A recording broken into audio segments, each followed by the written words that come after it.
Hello po, Tita Darlene. Hello po, Tita Darlene. Thank you so much po. Hello, it's me, Darlene Vlog.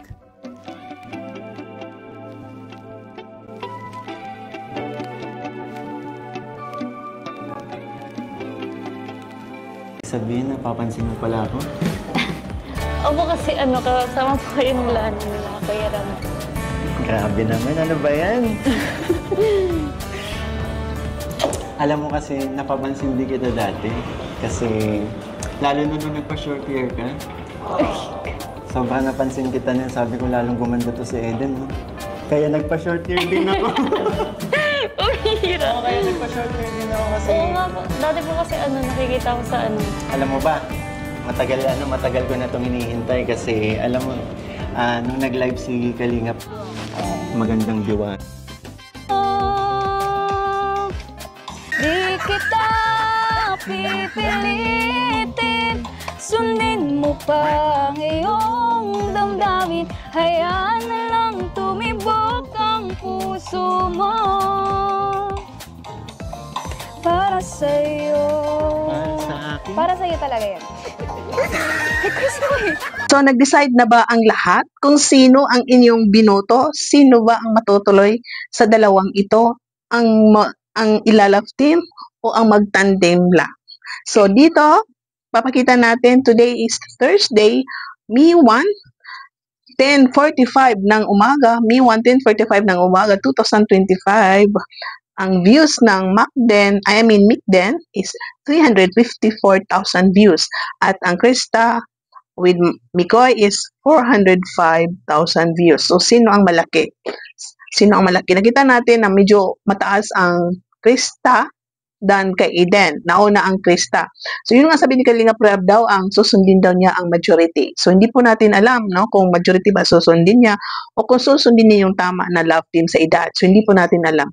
So, dito mga Kalingap, para makita natin na ang dalawa is, mayroon din silang mga katangian. Ito si Eden, mabait, ma-cute din siya, maganda, masipag sa pag-aaral, at sa edad niya, pwede rin siya i-love team. Kay Krista naman, siyempre edad niya is 15 lang, so hindi pa siya pwede love team. Pero makita din natin, ang tandem ng dalawa is, makita mo yung bagay, yung pag-awitan nila. Kahit ito si Makoy ay nasa level 3 na ng singing.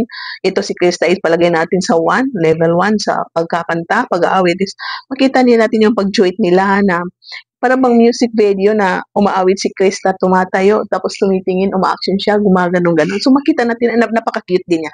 Napaka-cute niya. Tapos ito si Mikoy, pag tumayo din siya, action, gaganon-ganon din si Krista. Kahit kuya lang ang acting niya, di ba, kuya? Dahil alam po natin ang edad niya. At makita natin na parang kikiligin ka rin kay Mikoy. So alam po natin na hindi pwede i-love din ang dalawa. Pero ang maganda rin dito sa Krista is at Miko is ang tandem is singing lang, no? Singing, focus tayo sa singing, hindi love team. Yung focus tayo sa parang magkaibigan na natuto ang kuya paano kumanta, parang na-encourage siya, nakakanta siya lalo, mag-practice siya. Baka sa in the end, ito si Krista is tuturuan niya si Mikoy kumanta, mag-tutor siya. Yun ang pagtatandem nila, no? Pagtatandem nila. Kung dito naman tayo kay Eden, makikita natin yung cuteness din nila. Ito si Eden is tahimik pero natatawa siya, kinikilig siya kay Mikoy at sabi nga niya, cute daw si Mikoy. At kung tingnan natin si Mikoy is parang nanlalamig daw siya, kinakabahan siya, sabi niya maganda si Eden, nahihiya siya kay Eden. So makita rin natin ang dalawa is may rin sila, pagkabagal sila kung i-love din sila. Pero hindi po natin alam kung sino ba ang matutuloy sa dalawa. So, kikiligin tayo. Pwede rin ang dalawa na dito rin kay Krista, yun, kuya at magkaibigan na ang tandem nila is pag-awit, pagkanta, magpakilig sa inyong manunood. At ito kay Eden is pwede rin love team sila. Siyempre, katagalan, may mga kiligan din. Pero ang problema, itong mga supporters, itong mga viewers, baka mag-away-away, mag-comparean, mag-awayan. So, hindi rin pwede isabay, no? So, hantayin po natin mga Kalingap Chumkar kung ano ba talaga, sino ba talaga. Kung natin ito si Eden is matagal na, siya pa sa batch 1. Last year pa yan si Eden, 2023. At katulad din siya ni Carla na mag 2 years na rin sa Kalingap at hanggang ngayon hindi na pa napabayan. So kung tutulungan natin, supportan natin ang Eden at ito si Mikoy Ice, matutulungan talaga natin si Eden na magkaroon ng bahay. Hanggang ngayon pinapaaral pa rin siya ni Kalingap. Kung dito rin kay Krista, matutulungan din natin siya sa kanyang pag-aaral. Pero hindi nabanggit yung mapapabahayan dahil ito si Krista is may bahay na sila. Napanood din sa channel ni Kalingap. So, minsan naguguluhan tayo, sino ba, no? Sino? So, minsan mag-isip din tayo kung sino kaya ang karapat-dapat na suportahan natin sa dalawa, kung sino ba mas nangangailangan. Kasi minsan, si Krista is nangangailangan din sa pag-aaral niya. Ito si Eden is pag-aaral, mapatayuan ng bahay. So, timbang-timbangin natin. Minsan, huwag lang muna tayo focus-focus sa kiligan-kiligan. Minsan, tingnan natin yung sino ba talaga ang dapat natin suportahan at para matulungan. Di ba po mga kalingap? Pero kung yung tinitibok ng puso ninyo ay doon kayo sa masyado kayong kilig, naalala niyo yung kabataan ninyo, naalala niyo mga ex ninyo, yung mga husband ninyo nung kayo pa mag-boyfriend na kayo inaawitan, so bahala na kayo. Ito si Dennis, magaling din siya umawit, marunong din siya umawit, may boses din siya, pero hindi natin siya nakilala sa ganyan na umaawit siya, di ba? Ito si Chris, nakilala natin siya sa pag-aawit, sa umawit. Yan, habang nagtatrabaho, umaawit, action siya kasi ito si Chris, sanay na sanay siya dahil sumasali siya sa mga amateur contest, no? So yan, sabi ko sa thumbnail ko na may papalit ba sa Jomcar? O siyempre, walang papalit sa Jomcar.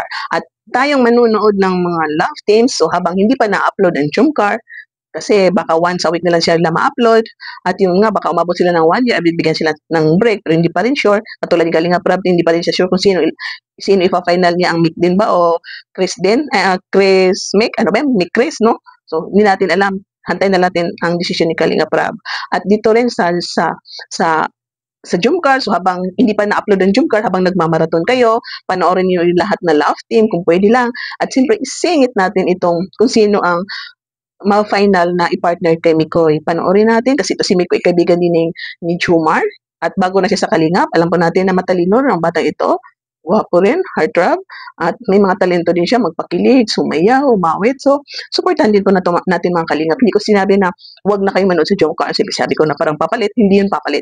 Parang isingit habang naghihintay tayo ng upload ng Jomcar, isingit natin sa pagmamaraton kung sino man ang i-love team.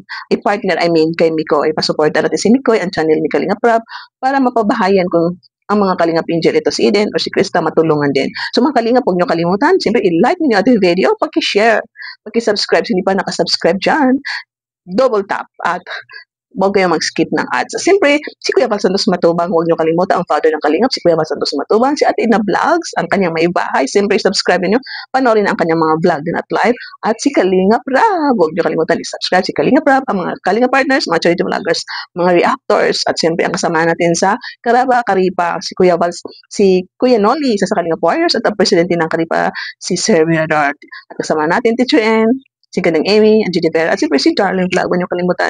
Shout out sa lahat ng Jomcar fans for life, solid Jomcar supporters, lahat ng aking admin, at lahat ng sumusuporta sa Jomcar, nagmamahal ng mga sponsors. I love you all and see you in my next reaction video. Bye for now and keep smiling. God bless at magmahalan tayo. Tuloy-tuloy lang ang pagsuporta sa Team Kalingap and bye-bye, God bless. Mag-isip-isip kung sino na ang susuportahan natin. Sino ba?